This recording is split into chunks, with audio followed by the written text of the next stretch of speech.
Welcome to the True Wealth Investors Real Estate Podcast. Creative investing strategies to help you build true wealth. I'm your host, Chad Harris.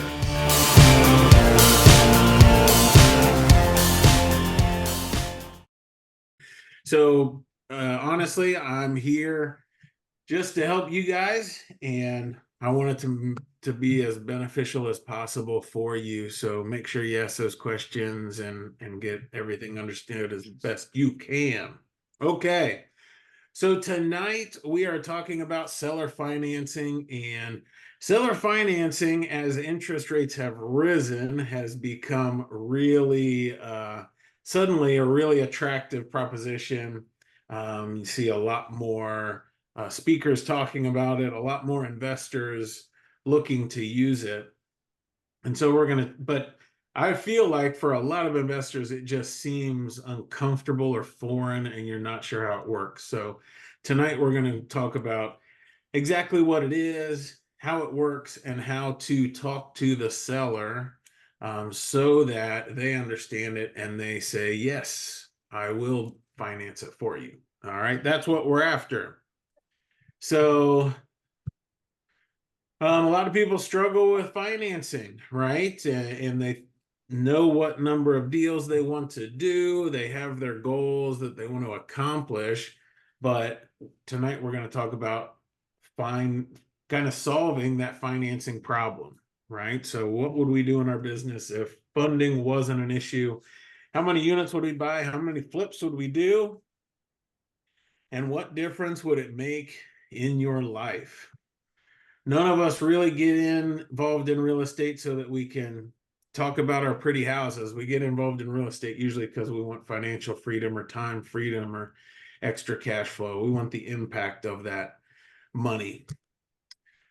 And we need to have a perspective shift. So we're not really going to ask the seller for something because in reality, there's a lot of benefits for them to offer us financing. And so this perspective shift is that the real value is in putting the deal together. So if we understand how to construct deals creatively, we are actually creating more value for us, for the seller. And that is the really important piece. It's not necessarily the money to fund the deal. It's that ability to be able to put the creative deal together. So what if you could fund a deal and you had no points, no origination fees? There was really no cost associated with creating the loan for the deal. There was no credit check. The approval process didn't even have any bank statements or tax returns. It was just a conversation. What if you could close the deal in a week? There were no financing delays. What if you really didn't have to bring much money to the closing table? If you could use the deposits and rents associated with the unit to pay for the closing? And what if it was really quick to scale your business? I'm a big fan of the BRRRR strategy, but the BRRRR strategy is a slow strategy for building a portfolio. Seller financing can add a lot of speed to that. And so here's a real quick example as we get going. This seller reached out to me. They had a house. This house is up in Vandalia. And the problem they had was they had refinanced the house when interest rates dropped and pulled all of the equity they could out. So then they had another child. The house was too small and they wanted to move to a bigger house. So if they sold this house just on the MLS, the traditional sale, they were going to have to bring money to closing because there wasn't enough equity to cover realtor fees, closing costs, all of that. They didn't like that idea, but their family was already there, right? So they went ahead.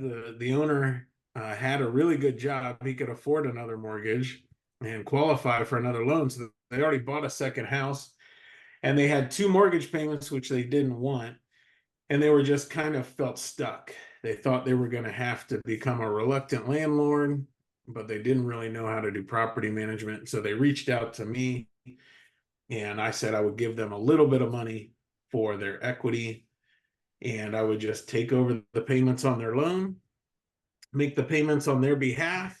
The loan would stay in their name, and they would never have to deal with the property again. And they were thrilled. Okay. And so I was approved for that loan just from a conversation at the kitchen table there, straight through that big window. And it cost just a little over $2,000 down, and then it rented almost immediately. All right. It cost us very little money, great rental property in a great neighborhood. And that really is the power of seller financing. No credit check, very low cost, easy approval process. The seller was thrilled because we solved their problem, and we got a great asset to add to the portfolio. Okay.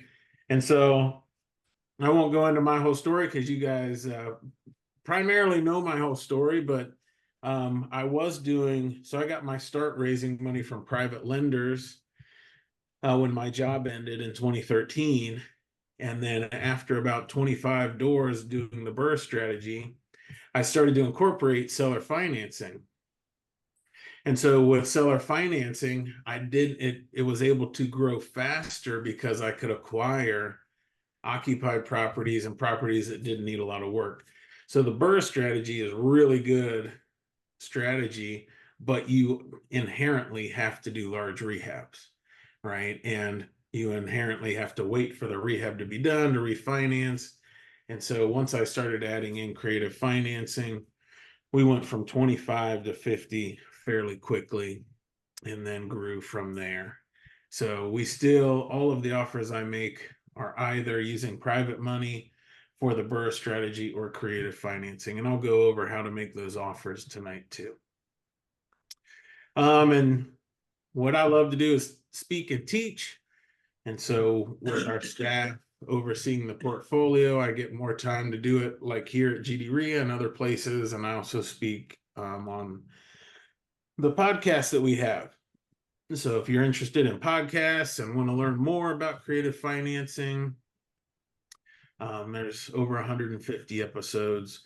You can get it wherever you get your podcasts. It's available. All right. Okay, so traditional financing problems, and this is really interesting. If we're trying to do the BRRRR strategy, or if and the BRRRR strategy, if anybody doesn't know, is where you buy a property that needs fixed up, you do a rehab, then you rent it, which increases the value, and then you refinance it after you've increased the value and get all of your money back, and just repeat. So you recycle that money through deal after deal.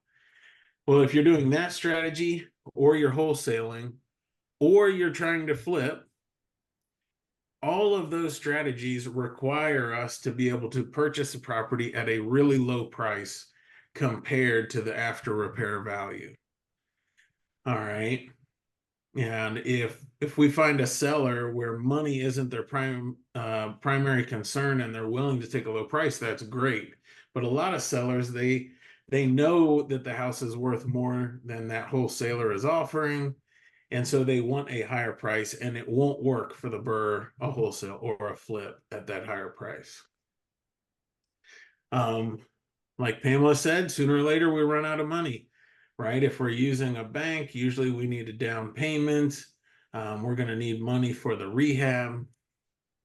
There are difficulties in refinancing, depending on our situation. And so if we're doing the BRRRR strategy, it could be hard to eventually get that money back out. And then it could be that we don't have enough money for the purchase and the rehab, right? Maybe we just have enough money for one or the other. And all of those, the banks have a very strict policy or business model for what they lend on. And a lot of the deals that we want to do don't really fit what they're looking for. So as an example of this, I have a current listing I posted on the deal board at GD RIA's main meeting last month, where I don't have the time to deal with it, so I'm willing to offer seller financing. And so the purchaser needs a little bit of money down and some money for the rehab. And then after that, it's a 30-year land contract. So if somebody doesn't have the money for the purchase and the rehab, they just have enough money for the rehab, that's a really good opportunity. So just like we have problems only using banks to purchase property, sellers have problems too. So it could be that they're set on a high price, and the people that have been sending them mail or trying to wholesale their property aren't able to give them that high price. It could be that they've owned the property a long time and they've taken a lot of depreciation and they're going to have large capital gains taxes due when they sell. It could be that they've been living off the cash flow. This is a lot of retiring landlords. They've been living off the cash flow and now they're not sure what their retirement's going to be if they don't have those rentals and the monthly checks. It could also be that they don't really have a plan for what they would do with the money. And so right now, if they got paid, let's say $100,000 and it's sitting in going to sit in a checking account, that value is just going to diminish over time. And it could also be that they don't have money for the repairs. Maybe a tenant damaged the property. They would like to fix it up and sell it to get rid of it, but they don't have the money to put into it to fix it to that condition. There's all kinds of problems sellers have. And the beauty is that seller financing solves all of these problems. So if we're talking to a seller that has one of these, seller financing is the solution for us and them. And then it could be that they just don't have time to deal with the rehab. So that's the situation for the one I listed there. Just too many projects. All right, here's another distressed property we purchased with seller financing. This is up in Englewood, and the seller had owned the property for a long time, had been a good rental. The tenant had been there maybe 10 years, and when they moved out, it just had a ton of deferred maintenance. The last year, it actually had been sublet to a daughter of the tenant who didn't take care of the property. So it had a lot of work that needed done. The seller was tired of managing properties, didn't want to fix it up, but they also didn't want to pay the capital gains of just selling it outright because they'd held it so long. And so we explained to them that we could pay them over time for their property. They wouldn't have to fix it up. We would fix it up. And because we were going to fix it up and put our money into the rehab, they agreed not to have us put any kind of down payment. And so we purchased the property with no down payment and just a monthly payment. I think that was a 30-year loan, and our down payment was essentially rehabbing it to rent. And so we really didn't have to put a lot of money into it, and we had long-term financing. Okay, so what exactly is seller financing? And so in a traditional deal, we have this diagram here where we have a seller who owns a house. They sell us as the buyer the house. So the house goes to the buyer. The bank that the buyer uses for the loan, the bank gives the money to the seller, and then the buyer pays the bank monthly to pay off that loan. So that's how a traditional loan works. All right. Now, in the simplest seller financing example, there is no bank involved. So the seller gives the house, the deed goes to the buyer, but instead of receiving all of the money at once, the buyer gives some money each month to the seller until they pay off the house. Okay, that's the simplest form. We can also have a scenario where the seller already has a mortgage. They've been paying money to the bank for this house that they own. And now the buyer, once they purchase the house, they don't give money to the seller. They actually just take over the payments like my subject to example. And so the buyer will send money monthly to the bank, okay, on behalf of the seller. So that's kind of how a seller finance deal works. It really isn't that different. It's just where that monthly money goes, okay? And so why would we want seller financing? A lot of people are after it, and that is because it's easier than banks. It can be cheaper than banks. A lot of people have very low interest rate loans right now because they purchased their house 3 years ago, 4 years ago. Interest rates have risen since then. We can have more flexibility with seller financing. So if that seller doesn't already have a loan on their house, then the loan that we agree to with them can be whatever we come up with. We can have really flexible terms. There's no limit on the number of loans we have.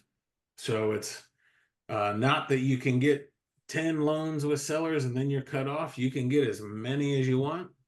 It's easier to renegotiate if something major changes in the economy or changes with your business. It's going to be easier to renegotiate that loan with a seller than a bank. And maybe bank funding just isn't an option in your current situation. Maybe you have a bankruptcy or some issue that would not allow bank financing to be an option, which is what, when I started, I just didn't have any W-2 income or savings. I did not look good to a bank on paper. So bank funding really wasn't an option for me. I had to rely on private money and seller financing. Okay, and there are a lot of types of seller financing. And so I'm going to just talk briefly about this, what the different ones are. I'm not really going to dive deep into that because for the sake of our conversation today, it really doesn't matter. All right, because what we're talking about today, how it works, how to talk to the seller, it works for any of these types of seller financing. So we can purchase property with a land contract. That's what it is in Ohio. Other states use a contract for deed where you pay for the property over time. And the deed transfers once you've paid the contract off.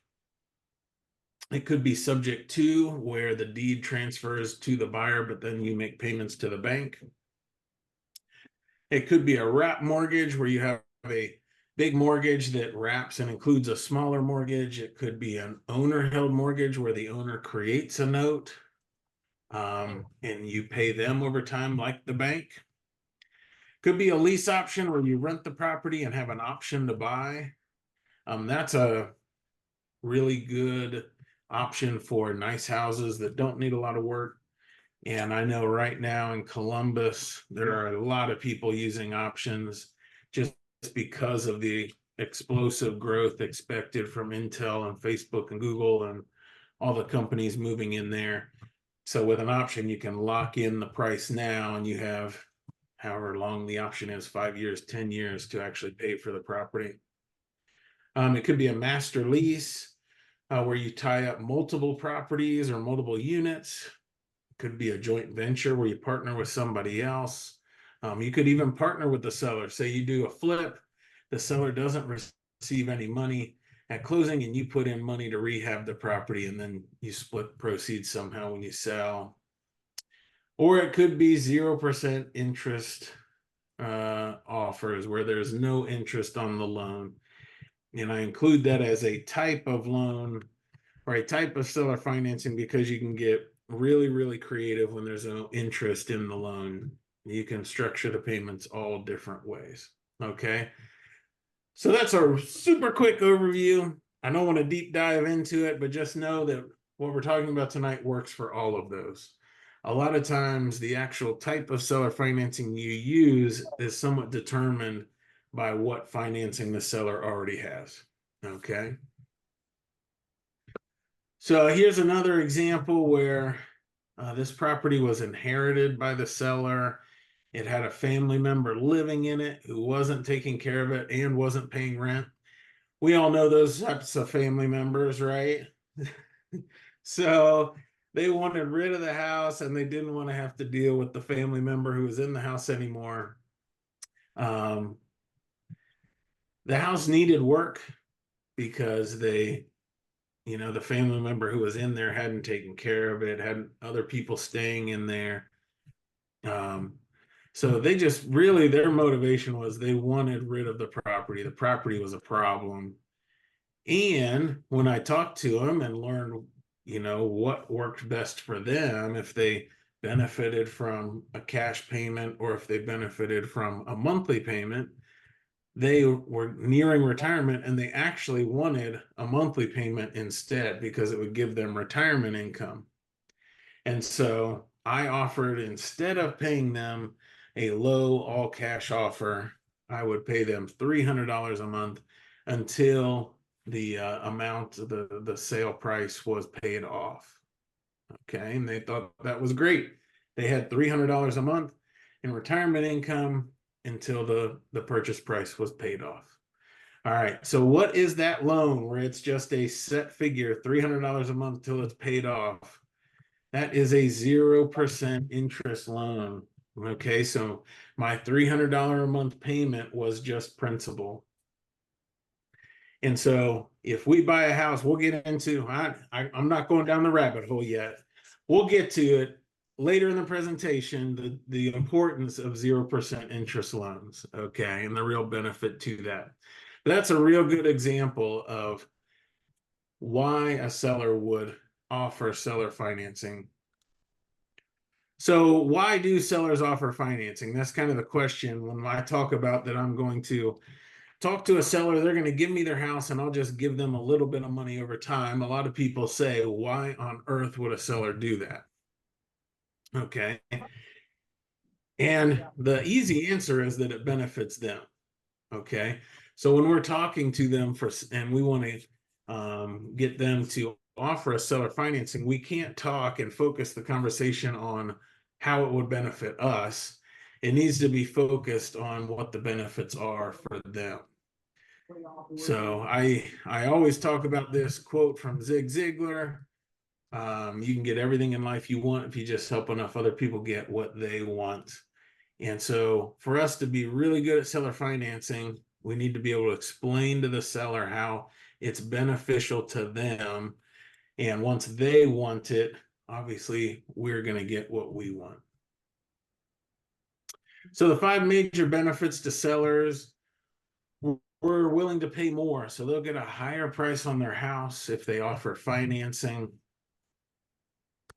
And I'll go into, we'll get to an explanation of why that is. There are benefits for taxes. So we can defer the taxes so that they don't have that tax burden all in one year. We can spread it out over multiple years. In some instances, we can even make it so they never pay the tax burden, which a lot of sellers love. We can provide them monthly income. So a retiring landlord who has been living off monthly income for years, that's kind of a scary proposition that they're going to sell this rental and no longer have monthly income. By the way. Oh. So if they can sell, the property, no longer have to deal with it and still have monthly income, that's a really good thing for them. Additionally, we are willing to pay interest. A lot of times the interest we're willing to pay is better than the return they would get if they invested their money somewhere else. And it's a quick and easy close. So we're going to really help them sell their property. They don't have to make repairs.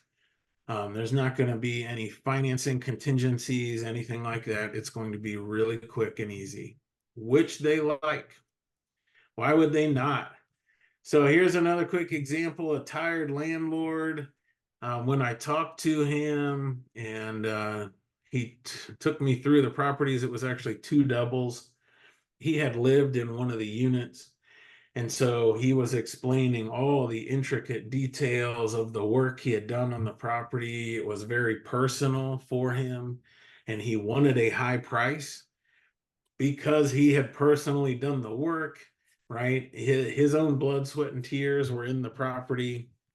But he was just tired of management, tired of dealing with tenants, tired of the neighborhood. He had a long list of what he was tired of. And so he wanted out of it. But He wasn't going to take a low price, right? Because he knew what those houses were worth and he had put a lot of effort into it. And so I agreed his price was fair. Um, offered for to give him a little bit of money down, and then I would take over management of the properties as the new owner and pay him monthly instead of all up front. And he really was fine with it. His main thing was he wanted that high price. Okay. So he got the price he wanted, and I got a low down payment to purchase the properties and a monthly payment. Now, 3 of the units were rented. There were 2 doubles. So 3 of the 4 were rented. So at closing, 3 deposits transferred to us as the purchaser. We closed right after the first. So that prorated rent transferred to us as the purchaser. And so I really didn't need to bring money to closing because of those credits that I received for the deposits and rent. Okay, so really easy purchase for me. The 3 of the 4 units were occupied already, and we got the other one rented very quickly. Okay, so how does this work? If we're talking to a seller, how do we talk to them so that they understand what we're trying to do and understand the benefits to them? And the first step is in building rapport with them. Okay, so we're going to talk to them, ask them, why are they selling the house? Super simple question. And usually the first answer they give us isn't the true answer, right? So it could be that when we talk to them, they say the reason they're selling their house is that their dog keeps getting out of the backyard and running away. And so the house that they're in doesn't have a fence and they need a fence. And so but we need to keep asking questions and dig deeper.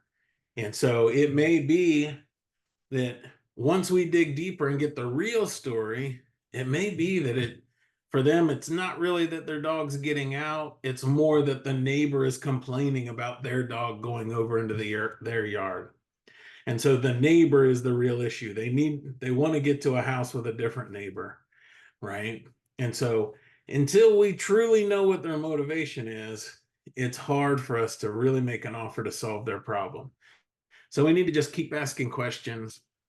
The more questions we ask, the more we demonstrate that we care about them and we care about their situation, and the better offer we can make. So the better we understand their motivation and situation, we can make an offer that really helps them.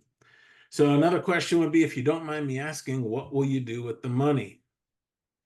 And a lot of sellers have no idea what they're going to do with the money. Sometimes they don't have a use for the money. Sometimes they'll say, I need $10,000 to get to the next house because I'm moving closer to family, or I'm moving for work, or whatever. And I know I need a set amount, but the rest they really don't need currently. Okay. So if we know they need $5,000 for their move, then we know in our offer we're probably going to need to give them $5,000 down, right? That helps us construct our offer. We need to ask, is anyone else involved in the decision? Is there a spouse? Is there a sibling? Is there a business partner?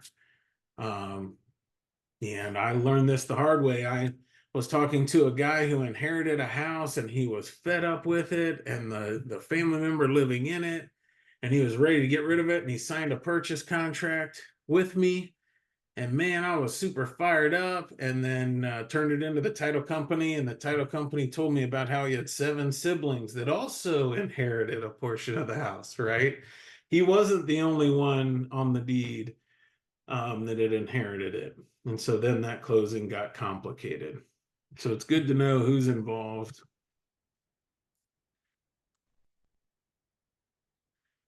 It's really great to know, would monthly cash flow help you in any way instead of a lump sum? And it's amazing how many people say yes when they think about that. And a lot of people selling a property, they just don't know that they could receive the proceeds of the sale monthly instead of upfront. They don't know that's an option. When we talk to them and explain that it is, well, then they realize that that would help them in their situation.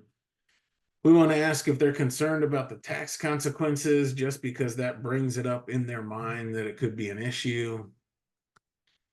Would you like the sale to be part of a legacy for your kids? A lot of people don't even realize that they could make the sale part of a legacy. And especially investors, a lot of investors spend a lot of effort and part of their life building a portfolio and a business, and their kids don't want anything to do with it. And they would love to pass on their business to their kids. The kids don't want it. And so it's a good seller financing is a really good way that they can leave a legacy for their kids in monthly payments that would be passive income for their kids, and the kids are happy with it. So that's a really good idea. And then you want to ask, what would make this a sale a win for you, right? And I would ask that multiple times in many different ways, just so we can really nail down what their motivation is and what they want out of the sale. Okay, so once we've asked all these questions and we feel like we really understand what they care about, what their motivation is, then we want to use a trial close. So a trial close is where we offer a solution that should solve their problem and see if they like it, right? If I could help you with that family member living in the house, would you be interested? If I can cover one of the two mortgage payments that you have and you never have to pay that mortgage payment or deal with the property again, would you be interested? Okay. Another way to say it would be, if this were no longer a problem, are you ready to sell your house today? If you no longer have to deal with the neighbor complaining about your dog, my dog or your dog getting into the neighbor's backyard, would you be ready to sell today? Or how would you feel if you no longer had to deal with this property? A lot of sellers, the property, they don't see it as an asset like we would as an investor. They see it as a problem. I was thinking there was a property we purchased in Trotwood where the seller lived in Michigan and inherited the property, and he really didn't care what price he got for it. He just wanted rid of it. Okay. So if we use a trial close and we list in there what their motivation is, if we can solve that motivation, are they ready to sell today? Then they should say yes. And if they say yes, then we can work out the details. If they say no, then that means that we probably don't truly know their motivation. If they say that the reason they want to sell is because of a fence, and then we solve that problem and they say no, we're going to have to dig deeper to find out what the real issue is. Okay, some additional key phrases to use. You want to talk about opportunity and impact. So for sellers, usually it's a very stressful situation. Selling a house is a rare thing and it's a big thing for them. And so we want them to see past this problem and past this headache, what life's going to look like on the other side. So we want to talk about how it's a great opportunity for them to avoid capital gains taxes and have monthly income and have all these benefits that are really good for them. And the impact, once they no longer have to deal with this problem house, problem family member, whatever is on that list, once they're done dealing with this problem, how good is life going to be? Once they've moved to the house they want closer to family, how good is life going to be? Okay. And then it's good to use phrases like this. Usually when I talk to sellers like you, they want an all cash offer until they realize the benefits they get by selling on terms. So that one, it reinforces that we make these offers to sellers all the time and those sellers are happy. Yeah, and the second one is that the sellers are happy that we're dealing with, they see benefits, they're glad that they did it. Another way to say it would be usually other sellers like you like the idea of continuing to get monthly cash flow. Okay. Now that's when you use phrases like this, you're not directly asking them to say whether they want monthly cash flow or not, right? You are saying another investor that you worked with likes getting monthly cash flow. That's much less confrontational, and you're just pointing out a benefit that somebody else likes. Other sellers I've worked with like that they don't have to deal with repairs on their house or showings with a realtor. Again, you're just pointing out things that other sellers like and pointing out the benefits that they could have too. All right. The farm, the farm deal, we purchased a farm in Southeast Ohio, our dream property. I escape there far too often. If you can't reach me on my phone, I'm probably out in the woods. But the farm deal, we got seller financing because the seller was tired of taking care of the property. They live out of state. And so they wanted a property that was lower maintenance, but they had put a lot of effort into managing the property. And they were really concerned about if they sold it, the new buyer, would they continue to take care of the property the same way? And so all of our conversations, I talked to the seller for probably 9 months. All of the conversations were about family and the outdoors and wildlife and nature and managing property and timber and wildlife. And that was really what he cared about. It was very personal to him. And so once he understood that I would take care of it the same way he did, then I finally asked, okay, what he kept saying, I'm not ready to sell. I'm not ready to sell. Finally asked, what would it take for you to be ready to sell? Like what is going to be that thing where now you are ready? And he said, well, I need to figure out how to use the money from this sale as a down payment for the next property. Um, but I don't think I'm going to be able to do that and still have a place to hunt for this fall because the hunting season was in the fall. And so I said, how about we'll do the sale. You can use the down payment I'll give you for your new property, and I'll not take owner or take possession of this property for 6 months. And once I offered that, done. He was all on board. I solved his one problem, and he was more than willing to let us pay him over time.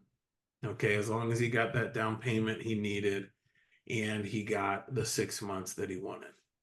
So it's just a matter of finding out what that seller wants and what their motivation is, building that rapport so that they trust you and feel like you have their concerns in mind and really understand them. And once you have those two things, then you can structure a deal with seller financing. Okay, so for most of you, you probably have in your head that if I ask somebody for seller financing, they're automatically going to object in this way and this way and this way. You probably have a long list. What happens if the house burns down or blah, blah, blah, blah, blah? Okay, a long list of things they're going to say and object to. Now, the best way to handle any objections or questions is to answer them before they ever ask them. So obviously, if we are taking possession of a property and not giving the seller very much money and we're going to pay them over time, they're going to wonder certain things. They're going to wonder, how do I know you'll take care of the property? How do I know you'll fix up the property if it needs work? How do I know you're going to make the monthly payment? Right? They're going to want reassurance that you are actually going to do what you say you're going to do. And so knowing that, we need to address that before they ever ask. And if we address it before they ever ask it, that demonstrates that we really understand their situation and what they're thinking, and helps to build that rapport. So we need to demonstrate how we're going to make payments. We need to demonstrate what money we're going to use to fix up the property. What experience do we have in managing property? Okay. And we don't want to wait for them. If they start asking those questions, then all of a sudden it's going to become, you're going to feel a little defensive and feel like they're critiquing you, and you don't want to get into that. So as far as security, there actually is a lot of security for the seller. So one could be money that we put down as a down payment. If we put $5,000 down on a down payment, we're not going to want to walk away from the property or not make our monthly payment, because we will lose that $5,000. Same thing if we make repairs to the property or major renovations. That means we're committed to the property, or we have equity in the deal. When I talk to sellers, I always demonstrate my character, that people respect me, that people lend me money in my business. I talk about how I have a company. It's not just me. I have contractors that I work with. I have other team members. So if I suddenly, heaven forbid, get hit by a bus, the monthly payment will still be made. The property will still be taken care of. Okay. We're going to make the closing with the title company, right? This isn't some handshake deal under the table. This is a legitimate transaction handled by the title company, recorded with the county, and the seller will be listed as additional insured. So the property is still insured. If the property burns down or a car drives through the front door or whatever happens, then that seller will still be paid. Okay. So there really is a lot of security for them. Now, additional objections that you get beyond that, those are kind of the normal ones. I categorize into reasonable objections or unreasonable objections.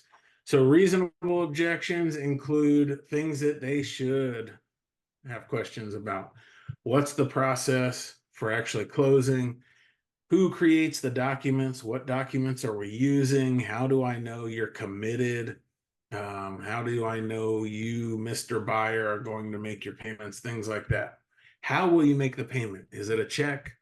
Is it automatic withdrawal from a bank account? What's the process?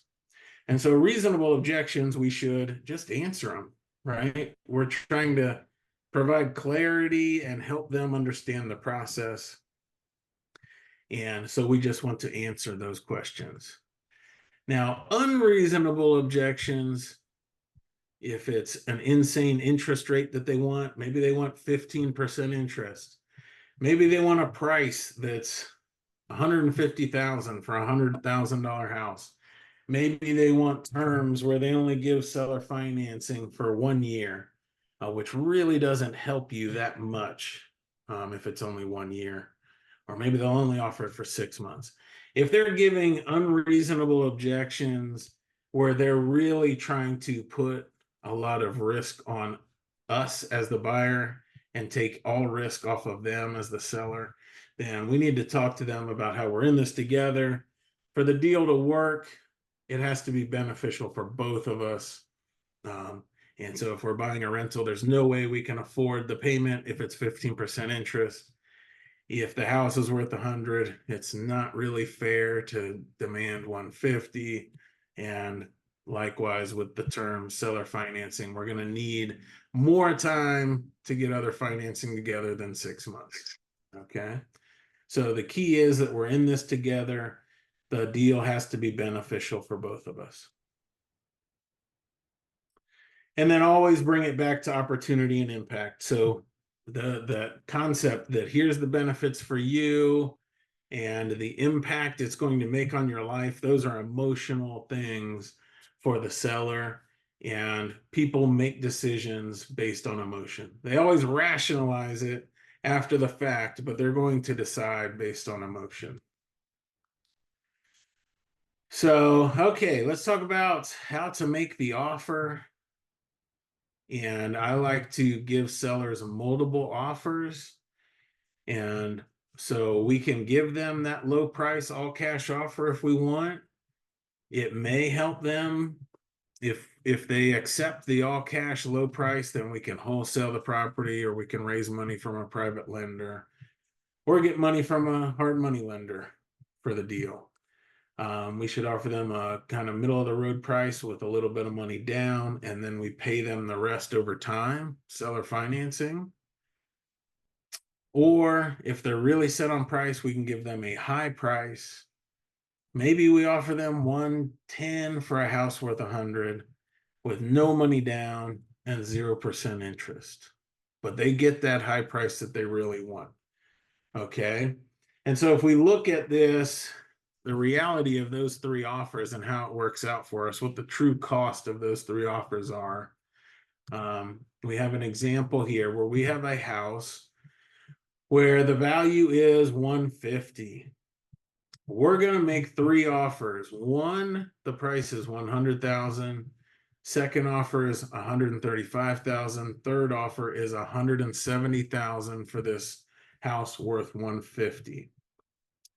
And our payment on these three offers is going to be pretty much the same, 730, 720, or 700. Now our interest rate is going to vary. So if we're using a private lender or hard money lender or something like that, we're going to base this on 8% interest. Seller financing with some money down, 5% interest. If we're paying a high price, seller financing, 0% interest. And the first two offers are 30 years. The third offer is only 20 years because with 0% interest, it will pay off in 20 years. All right. So in the end, the true cost of all three of these deals after we pay the purchase price and financing over the term of the loan, that low price offer of 100,000, in the end, we're going to pay $264,160. Okay, that's principal and interest over the life of the loan. Our second offer with a purchase price of 135,000, over the life of the loan, we're going to pay $260,894. And then our third offer, 170,000. Over the life of the loan, we're only paying 170,000 because there's no interest in that loan. And so the point of this is that if price is really what they're set on, paying 170 for a house of 150 really isn't a bad deal as long as the terms are good on the loan. Okay. And whether it's $100,000 at a higher interest rate or 135 at a lower interest rate, it works out the same in the end. Okay. So the terms of the loan are just as important as the price we negotiate. Okay. So those three offers, the key to it is that we should be happy with all three offers. We shouldn't really care which offer the seller takes because all three of them work out well for us. Okay. There is a motivated seller call script. I didn't plan to have this slide on there. Sorry. But if you do want a call script, how to talk to motivated sellers, you can download that here from this QR code. If you want to email it to me, email me and ask me for that call script. I'm glad to include that call script. So I'll definitely send that to you so that you can have confidence talking to sellers. All right. We are adding new episodes every week, so make sure and subscribe and check out all of our content at truewealthinvestors.com.